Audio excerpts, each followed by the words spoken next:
Hey everyone, Brian Kelly here. Welcome to another episode of the Cultivate Church Planting Podcast. I hope you've been enjoying the show, and I want to tell you about an opportunity to support church planting and church planters. Go to cgn.org, click on donate. You'll see a drop down for church planting. I'm going to put the link in the show notes, but this is a great way to practically support the work of the ministry, support church planting, support church planters. We're going to see that all those funds go right out onto the field. So just wanted to tell you about that opportunity. And now let's get into the episode. From New England, Connecticut. Let's go. New London, Connecticut. All right. Joe is an experienced pastor. He has worked with and been part of church planting in the New England area, the Northeast, and elsewhere. We're going to find out his story and all that wisdom that he has stored in his brain, in his heart. So thanks for being with us, Joe. Yeah, glad to be here. Yeah. Okay, tell us a little bit about yourself and your church and what you're up to, what you're doing. Yeah, so I am from New England, New London, in New England. I grew up in New England never hearing the gospel. It was very difficult to hear the gospel. I left New England, left Connecticut, found the Lord 2 o'clock in the morning on a highway outside of Chicago. Guy that led me to Christ, Steve Gregg was his name. He was an elder in Calvary Chapel and someplace in California. I forget exactly where now. So he led me to Christ. The moment I came to Christ, I knew that I wanted to go back to New England to tell my friends about Jesus because I'd never heard this. So that's what happened. I ended up back in New England. Essentially, ended up pastoring a church without ever having really been part of church leadership in any other kind of church. Steve sort of guided me along on what I should be doing and how I should be doing it. We gathered a group of people together, and it turned into a church.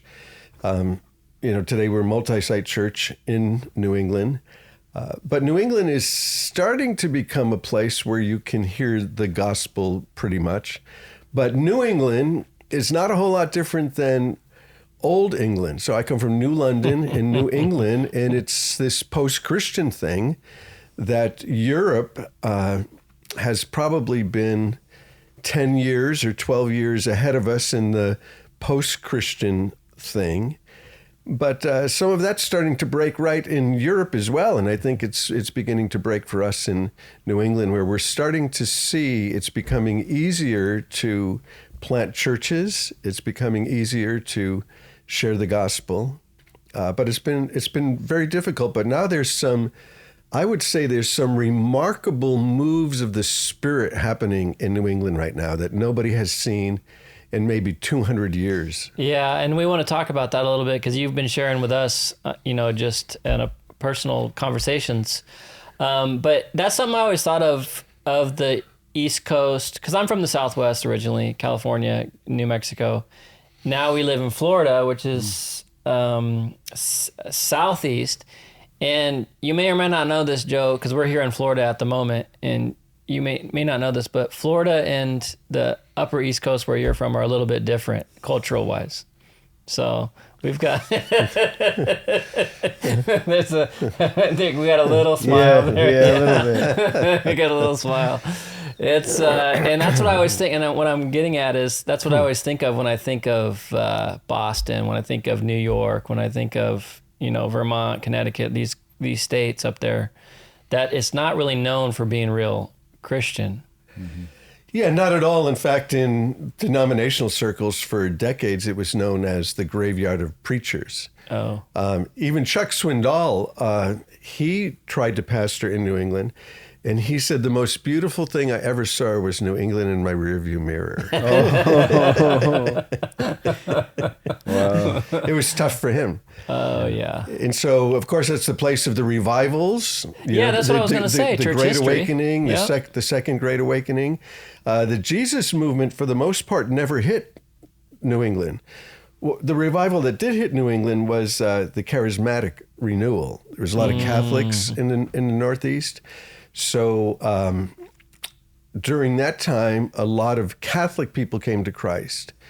And that began to fill some of the Assembly of God churches. The Assembly of God kind of picked up all of that charismatic movement. But the Jesus movement, few pockets here and there, but for the most part, not too much. Interesting. Why is that? I have no idea why it is. I think that everybody would like to know that. It's the question. Nick, it's the question that the seminaries ask. It's the question everybody asks. Yeah. Why didn't it hit? Well, yeah. So, Joe, I got to go up and spend some time with you in New England, and the thing that struck me, I'd never been there. I went to university in England, and so a couple of things struck me. One was how culturally distinct it is, how it is like this region where it's like they all have something in common with each other, but not really with anybody else. That surprised me how different it was. And the other part was how similar it is to England, actually. Yeah.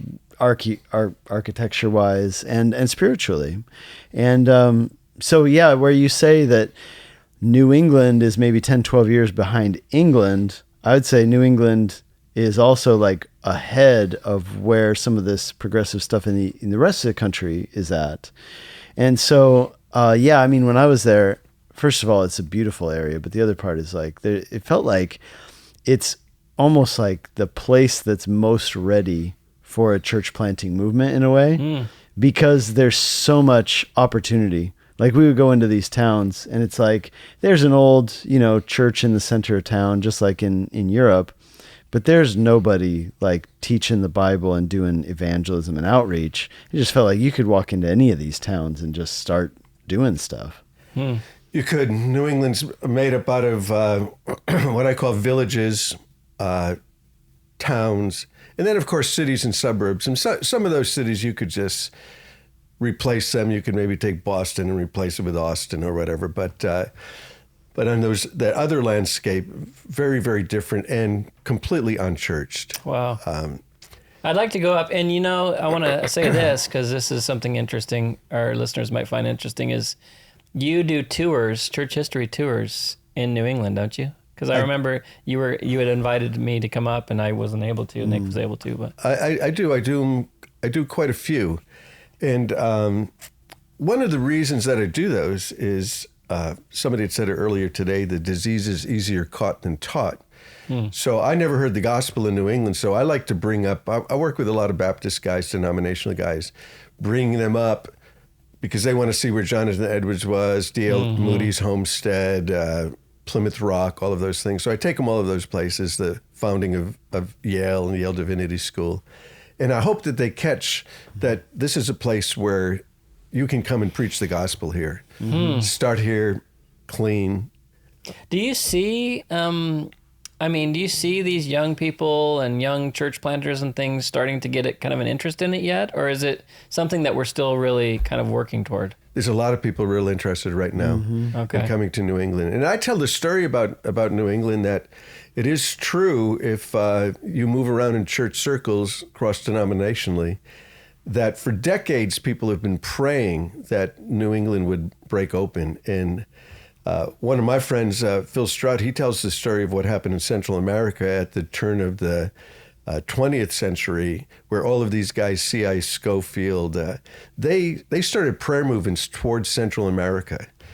And 30, 40 years later, it exploded. And so people have been praying for a long time, and I think it's starting to open up, and a lot of young people are very, very interested in New England, planting churches in New England. Yeah, I was surprised. We went, my wife's father is from Brockton, Massachusetts, and I'd never been, and she grew up in Cape Cod and all that, so we went up a couple of years ago, and I was kind of like, New England, I don't know if we're going to Boston. I'm like, Boston, there's just, I think of the Irish people, and getting there are Irish people in Boston. They're up there. But I was so surprised at, first of all, how beautiful it was in the countryside and just driving around and stuff. But the city itself is so culturally rich, and it's not just like the Boston guy that's like, hey, I'm from Boston. It's like all kinds of different cultures and people and really friendly people, and it was I had such a great experience, and I think I even saw some of what you're talking about, like, man, there was young people there, and they're just kind of living and doing their thing, but what a great harvest field. It is 18 million people, 6 states, several hundred colleges and universities. Yeah. Lots of young people there. What's the best state, though, if you have to choose one to go to? I don't know. Just pick Rhode Island. I don't know that there's a best state. I can tell you this, though. This is sort of remarkable. Is the state of Vermont. New England has been known, depending on whose statistics you use, Bonner or whatever, but they say 3 to 5% maybe evangelical. And Vermont went from being 3% evangelical to 7% evangelical in a decade. Wow. That's like unbelievable. Yeah. It's like phenomenal. Southern Baptist Convention, New England is the only region that had increased in memberships and baptisms in a year. Now, It was only by 1%. It was only by 1%. That counts. But 1% counts when you've been so far behind. Yeah. Did you see that thing, the study about how Christianity is like kind of leveled off in its decline, and it's even coming back up in That's Generation right. Z? Ryan Burge. Yes, He that's said right. that the decline of the rise of the nuns has stopped. That's right. And it's starting to increase. And we're seeing it. I got to tell you, I'm seeing it with young people in my area. And I'm excited, actually. And I think, New England could even be the tip of the spear for that. And I know one thing, too, because we met with some like church planting organizations in New England at the time. So the Southern Baptists, they had to change their name in New England. So it doesn't fly. Yeah, You don't want to be Southern Baptist? there's nobody that uses that Southern Baptist. What do in they their call name up themselves there. then? They call themselves anything like Baptist. anybody else. They call does, themselves Baptists in New England. Really? Because Yankee sounds bad. Oh, yeah, Yankee Baptist. When I was with you, Joe, you told like an interesting thing about like the difference between the first Great Awakening and the second Great Awakening. I mean, do you think there's any insights in that would be helpful for our listeners?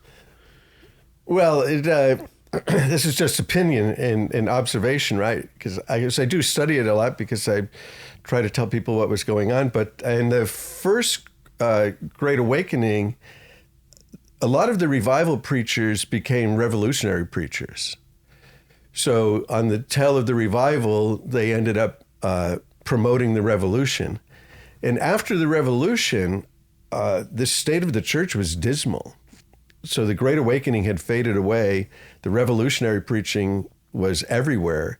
And they needed, again, what they called the Second Great Awakening after the revolution.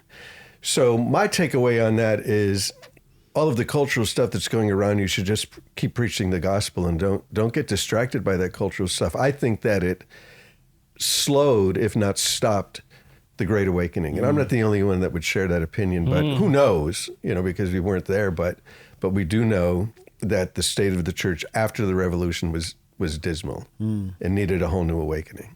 Yeah. And then that's the Jonathan Edwards and all them guys came out and started doing the Second Great Awakening. He was the first Great Awakening. He was the first, okay. Edwards was the first. Yeah. Thank you for correcting me, Joe. That's why I like Joe. There you go. He knows a lot of stuff about New England for sure. Yeah. But going back to what you were saying about young people, I think in that same survey, they said 72% of Gen X would gladly have spiritual conversations. Mm-hmm.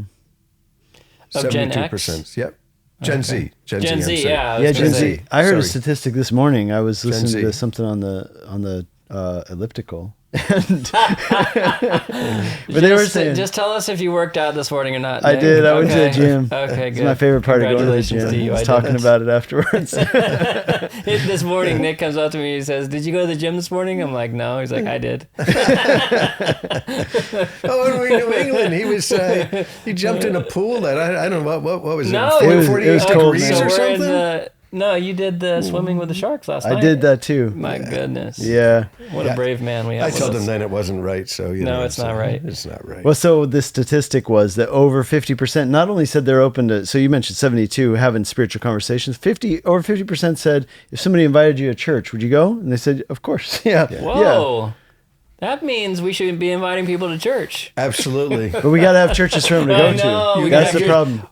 You have to have churches for them to go to, and I do some statistical work with the Baptists, and when I was doing some statistical work for them, I thought I might as well throw Calvary Chapel in there as well. And in New England, the there's one Calvary Chapel for every 550,000 people. Whoa. So plenty. Yeah, there's room.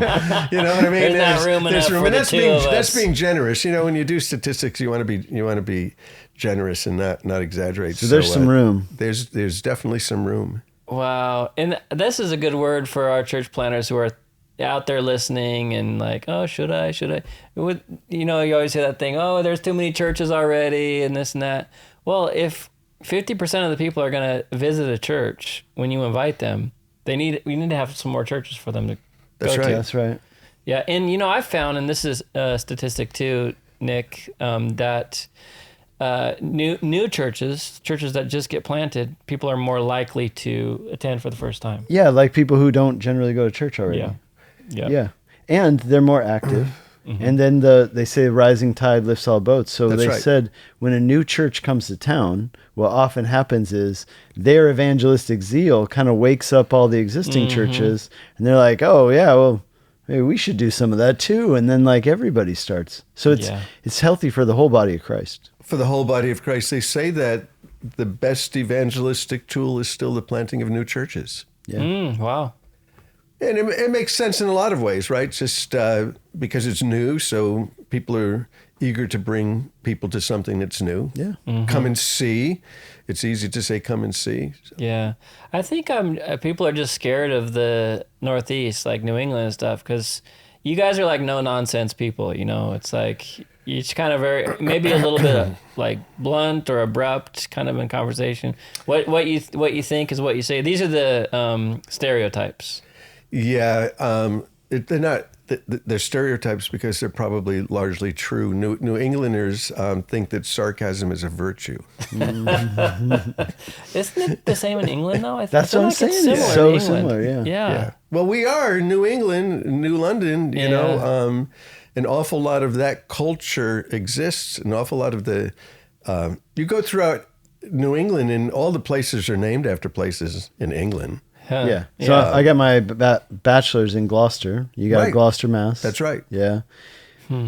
Yeah, it's funny because when we were working in Uganda and East Africa, it was a British colony, so a lot of English influence, phrases, and even expats, people, Westerners living over there, were from England, so we got to meet a lot of English people. And there was my buddy, he actually, he was from Montana. His name's Josh Carlson. If you're listening, hey Josh.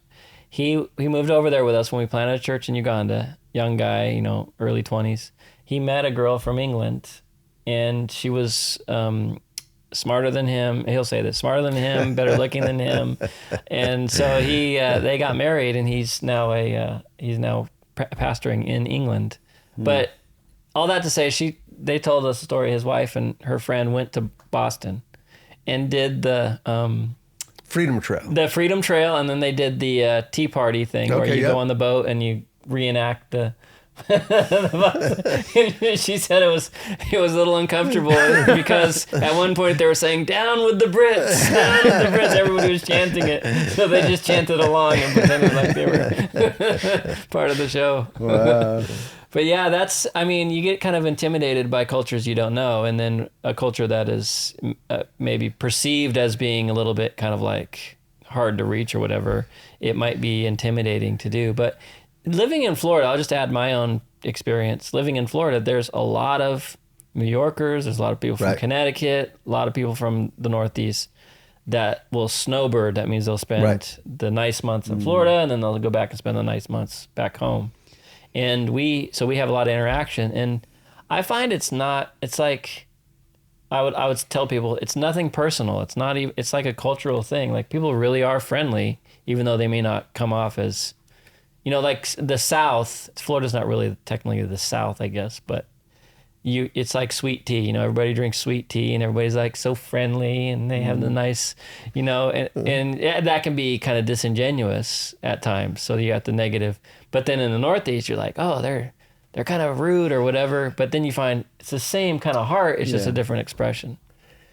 Which is why I think that there actually is in New England, in some of the churches and some of the evangelical denominational churches, there's more and more partnerships between Florida churches and New England churches because so many people from New England have come to Florida and come to Christ. Yeah. There's some good stuff going on, and start to build partnerships with churches in New England bringing up their teams. Yeah. Here's the thing about New England and bringing teams to New England is New England is less evangelical than Guatemala, Honduras, El Salvador. Mm-hmm. Yeah. And so it's a bona fide mission field statistically. Yeah. So you don't need to learn a new language. You can drive there. Yeah. The culture is somewhat familiar to you. Yeah. And well, maybe we should partner together, Absolutely. Joe. Our church and your some, church. This is the beginning of something. A beautiful relationship. Bring some people up. Bring your teens up to evangelize. Yeah, I think it's a great idea. And take a day and do a tour, like a church history tour. That's right. And because I was just telling Pastor Joe the other day that there's a great couple in our church. She sings on the worship team. They're both really involved and from Connecticut. And they transplanted down permanently, but have family and friends, and so okay, it's a deal. Good, let's do it. All right, mission trip, mission team. Nick, what are you thinking? Yeah, Joe, could you just tell us about your church? So you mentioned it's a multi-site church. Now tell us a little bit, why did you do that model, and is it something unique about your location in New England? I mean, or is it just something you stumbled on?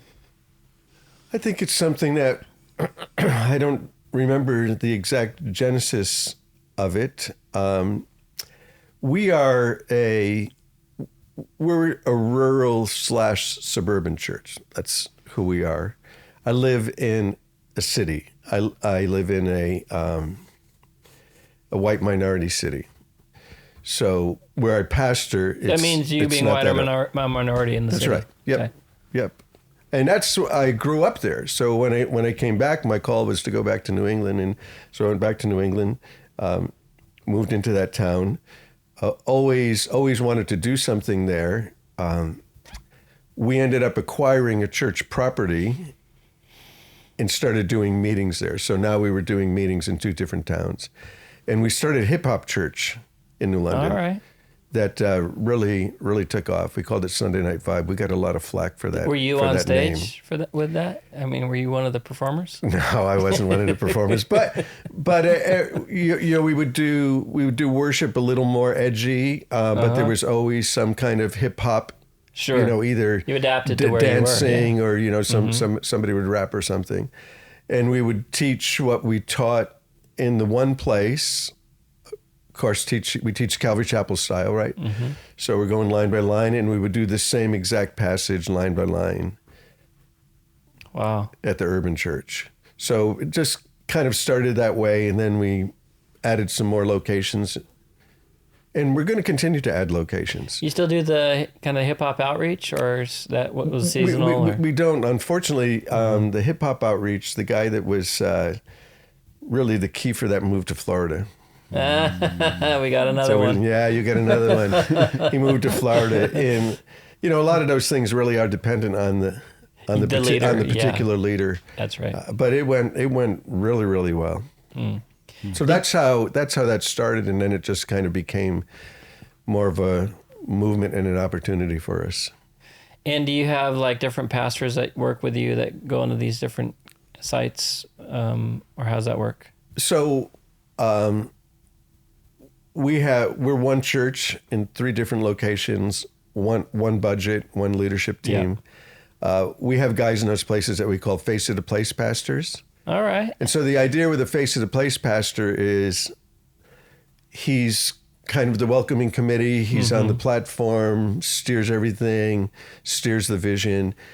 And we say that he can teach or not teach depending on whether he wants to or not, but they all do. Okay. So, but they usually teach 2 times, and then we have a teaching team that comes through. Ah, interesting. So everybody feels like it's like connected to the other campuses or whatever. Believe it or not, they don't feel connected to each other. They don't. No, if you went into any one of those, they would sort of feel like that they're their own place.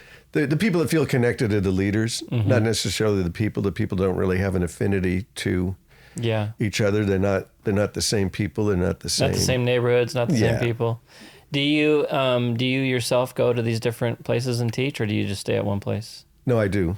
I teach at them all. Okay. So they have a connection to you. They do. Yeah. Yep. And they know I'm the lead pastor. Okay. Good. But they love their face of the place. Their face pastor. of the place. They know me and they love them. Yeah. They know you. They're like, oh yeah, that guy. Yeah, we know him. Do you ever do anything together, like conferences or like, We try, but it doesn't work. Yeah. They're just not the same. They're Yeah. just not the same group. Wow. I had a similar thing. I only had 2 churches. So similar thing, same budget, same leadership. We were one church in 2 locations. And what we started doing is, and I hope it doesn't sound bad, but I kind of got tired of driving down to that other place. So what I did is I chartered a bus, and the bus could only, this is true, this is in Hungary, so the bus could only seat 50 people. And so it would literally be first come, first serve. And so there was like, one Sunday a month, I would bus up this whole church, because our main location. Let's see. Should we get one person to drive down? Send a bus to get 50 people to drive up. Man. But what I liked about it is the that mission field's hard. it provided some unity, Yeah. And they were very culturally part of the diverse. ministry. Well, yeah, they're ethnically diverse. So we had white Hungarian church, and then these were Roma, also known as gypsies. Right. And there's a lot of animosity They don't like between. each other, No, they right? don't. But this was such a healing thing, and sometimes we would do like testimonies and stuff. And so for these people to hear each other's testimonies, we found that to be That's a cool. very bridge building thing, and I think it was one of the best things we did. Wow. But, That's cool. Yeah. Yeah. You did it. You were like, this is going to, it's not because you didn't want to drive down. I mean, a little It's bit. because you, So that's a whole nother topic, but that's maybe another podcast waiting to happen. Is the whole idea of multi-site's easy to do, because if you could do it in one place, you can do it in another. Yeah. Because you have central administration in one place, and Yeah, that's the advantage. We've tried to use the language of turnkey, like all those face of the place guys have to do is just turn the key, and everything's done. We can do training, we can provide software, we provide do they have budget, to we get, provide I'm thinking about insurance. volunteers and stuff for people serving in children's ministry and worship teams and stuff. Is that all dependent on that face of the place, Pastor? For the most part, but we encourage people to go, and people go and generally stay at those locations. Okay. Do you do video, or is it all live teaching? We tried video. We tried putting me on video. This is what I tell. Attendance plummeted. It did plummet. And this is what I tell people. If you're going to do the multi-site with video, you need to know like how to tie your shoes. Like if you're a guy that can't tie his shoes or keep his hair combed, you can't do it, man. You have to be that right screen personality. I'm telling you. Yeah, it takes a special person. And It it's really like, does. And if you're it. We have a guy in Connecticut that's doing that in 13 locations right now. Wow. And he is like perfect for it. He's beautiful. He's articulate. He never says, and he's great on the screen. But I think if you're going to do it, you really need to. You got to know what you're doing. You need to be the right person. Yeah. So what is it, and I would ask this question to you, Joe, what is it about New England that you are anticipating, that you're excited for, or that you see as real potential over the next 5 to 10 years? My prayer has been for New England. It shifted for me a little bit because, I came to reach my friends, and when we started our church, that's who we had reached, people that we knew, and it began to change. And so I began to change with it a little bit, and I would like to see the goodness of God in the land of the living, to see revival hit New England. I'd like to see more Calvary chapels. There's, I don't know if this is exactly true, but I think I say that there's 25 Calvary chapels in New England, and I think that... Only 25, huh? Yeah, and 10 years ago, I think there's 25. Okay. We've seen many leave. An awful lot have just not been able to make it. That's why I like the idea of network. I think a lot of the guys who left, I know guys who left that nobody knew they left.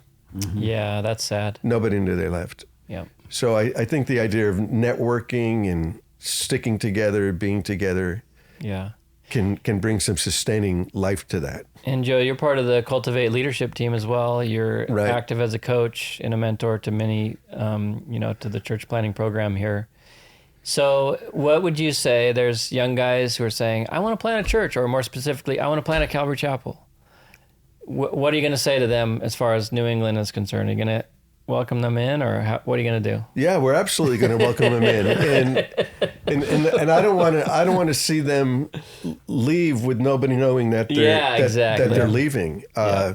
We need to build a network around them and to help them stay and to help them sustain. Yeah. So you're going to help them? I'm going to help them. All right, you heard it.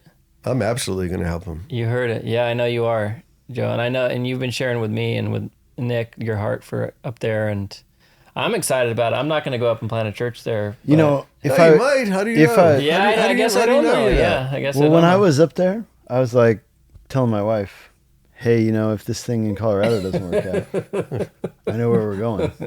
Yeah, which state though? Oh, yeah, that's a good question. They're all a little bit different. I kind of like Vermont, but that's where the revival is. Yeah, wow. That's right. 3 to 7% a decade. That's phenomenal. Could you imagine that? Anywhere. Yeah. Lynn and I have been to New York City a lot of times, and we like it there in the city. Mm-hmm. It's just kind of... New York City is also a mission field, Yeah. Manhattan, the boroughs, there's a lot of churches in the boroughs, particularly, a lot of ethnic churches, Ethiopian churches, Arabic-speaking churches. Manhattan itself, you can walk 10 blocks and not see a church. Oh, yeah. Yeah, and it seems like... there's a few Calvaries out there in Manhattan, but it seems like it's just so tough to get space to meet or whatever. But I guess if you're flexible and you're, can you get us a place to meet in Manhattan, Joe? We can try. I think I'd prefer at this time in my life, in this stage of my life, being a little older. It was just my birthday, so I'm getting a little bit older. Happy birthday. Thanks. Yeah. Yeah, 47. Wow. Yeah. I have a friend who's asking me to help him come plant a church in Harlem. Harlem? Wow. Are you going to do it? Probably going to do it. Really? How can you not? I know. Yeah. Man. Can we bring a team up when you Absolutely, get things going? Yeah, bring some teams. Get started? Do some outreach and stuff? Yeah. What kind of stuff will we do? You do anything you could do. Outreach? Well, it depends on where you are. New York City, what's fun in New York City is we do these things. It's ridiculous. Prayer stations. Have you ever seen these prayer stations? Yeah, actually. Is it part of an organization? There's an organization that does it. Youth with a Mission built them. Okay. First. Yeah. And so it's just this little booth that says need prayer. Mm-hmm. And then people put on aprons that say need prayer. And people stand 10 to 12 feet out and they say, hey, you can get prayer up ahead. It's really the foolishness of the world that can found the wise, because it's the most ridiculous thing you could ever think of. Just put a table there that says need prayer. Yeah, their aprons on. And with your apron on. How ridiculous is that? But people come for prayer? And people will come, and there will always be, in a place like New York City, there will always be a little line of people that are waiting to get prayer. Wow. See, that's not a bad idea, because you got so many, just foot traffic is crazy. You got probably 1,000 people pass by you. Yeah, that's right. Yeah. In a few minutes. In a few minutes, yeah. Okay, so we'll put together a team. Our listeners, if you want to put together a team, come out and help a church planter in New England. CultivateChurchPlanting.com. Hit us up there. We'll get you connected with Pastor Joe. Nick, what else do you got for Joe before we? Yeah, Joe. What would you say to the person who's saying, "I want to plant a church. I don't know where"? Give them a pitch for New England. Just come. There's like I said, one Calvary Chapel for every half million people, and it's not that different for the other evangelical denominations. Yeah. I think it's what the statistics are: one church for every 40,000 people or something like that. Evangelical Bible believing church. So it's absolutely wide open. There are. In New England, depending on what kind of lifestyle you want to live, there are villages, there are towns, and there are cities. And I can guarantee that there are villages and towns that have no evangelical witness. Yeah. That's a good message. Yeah. Come on, let's go. Yeah, let's go. Hamlets. That's right. You do it anywhere. I mean, that was the thing that got me about Hungary. Is like at the time when I went, I mean, there's whole towns. Right. There's just no gospel witness. How can we allow that? Yeah. I was involved in church planting in Spain for 7 years, and at one point I remember in one of our strategy meetings we were like, "Well, where should we start?" And somebody said, "I don't know, just take a dart and throw it at the map. Let's go there." Mm-hmm. And you can almost guarantee that there was probably no evangelical witness there. Yeah. Well, especially in our own backyard in the United States. Don't you guys love the United States of America? Yeah. We got places with that need churches. That's right. Right in our own backyard. In a beautiful place, I might add. Yeah. Beautiful place. We're not asking you to go to the middle of, I don't want to say a state. That's Don't do it. Don't go there. You're going to do it because then all the people they'll write in, "Hey, that's my state." But I know what I got in my mind. We'll say it on the count of 3. Oh, man. But yeah, anyway, with that, Pastor Joe, thank you so much for being on the program. Is there any last words that you want to say to our listeners? Nope. Just come up, plant some churches. Okay, and even visit, right? Even visit. You don't come and do a spiritual history tour. You'll catch the disease. Okay, and we'll infect you. Yeah, we'll connect. You'll see Joe's information on the Cultivate website as one of the leaders on the leadership team with Cultivate, and there's a contact place there that you can get a hold of us and make it happen. All right. Nick, thanks for being on the show again. Thank you. Yeah. God bless, guys. Thanks for listening. The Cultivate Church Planting Podcast is part of CGN Media, a podcast network that points to Christ. Check out cgnmedia.org for more great shows and ways to support the ministry.